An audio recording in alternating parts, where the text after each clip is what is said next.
Question 3 was about the process, and you were also asked to refer to what what is captured in the case study. You see, with case studies, you must always be careful, because if the question says refer to the case study, whatever you come up with must be based on the case study. From the case study, there were preliminary screening there. And preliminary screening, that's where the HR manager compares the application forms and CVs with the job specifications and conducts short interviews with suitable candidates to form a general opinion of them. And this is what happened in the case study. There was also an intensive assessment. This process is used to gather information which will not appear on the application forms of each candidate, as well as test and review work samples where possible. Final selection was also captured in the case study.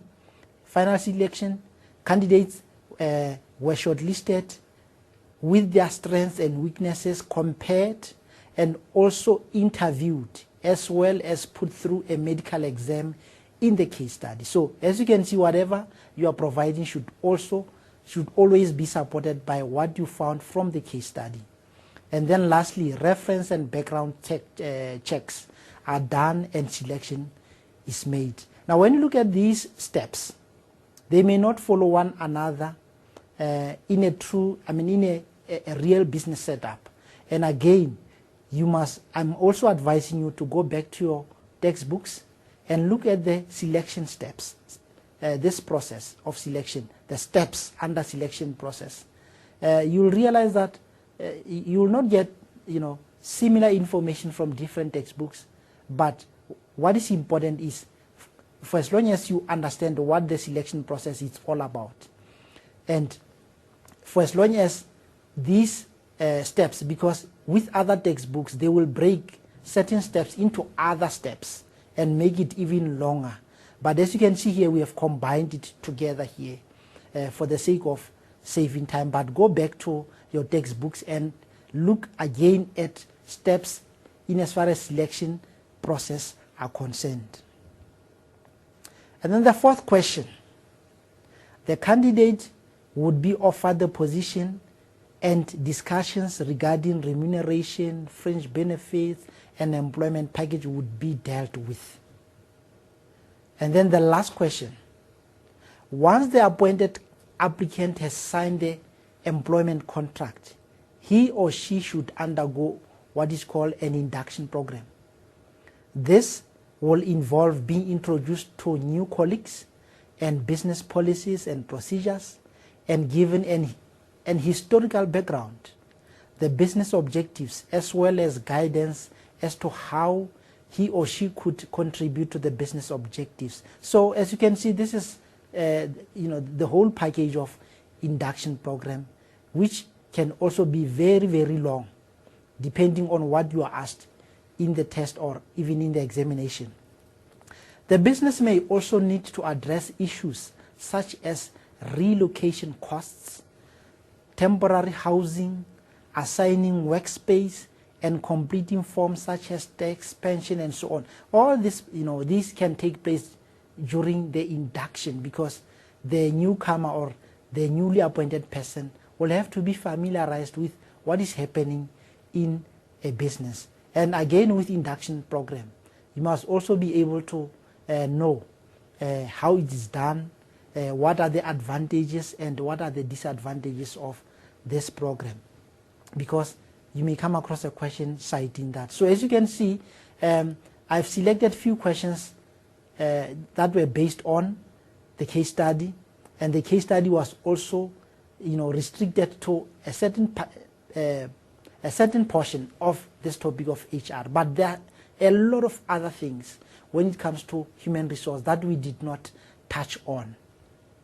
And I'm also going to urge you to go back and look at, remember, the examination guideline, what the examination guideline expects in as far as this topic is concerned. Then you'll be able to address all the aspects that are examinable in the forthcoming exam, because the examiner may pick anything from the examination guideline and come up with a question from there. So this is also quite a long topic, and this is also examinable.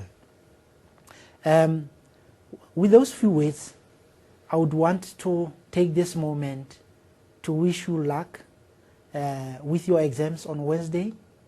I mean, you've played your part throughout the year. This is the time now to put your concentration together and make sure that you go through all the 4 topics.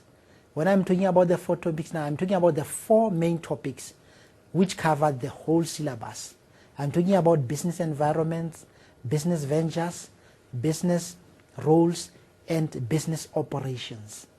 And make sure that you go through all of what you've done with your teachers, and make sure that you engage with your teachers, with your peers during this time, and make sure that you are ready for the examination.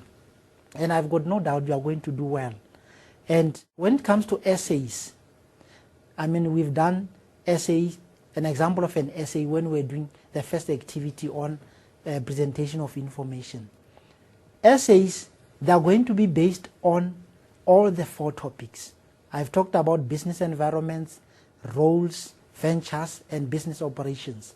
So you are going to be given 4 essays, and each essay will be based on each topic. So it will be up to you, and it will also be up to the examiner to decide on now the subtopic of the particular topic. I mean, when you look at business operations, for example, you'll realize that business operations has got the following subtopics. It has got human resource and quality.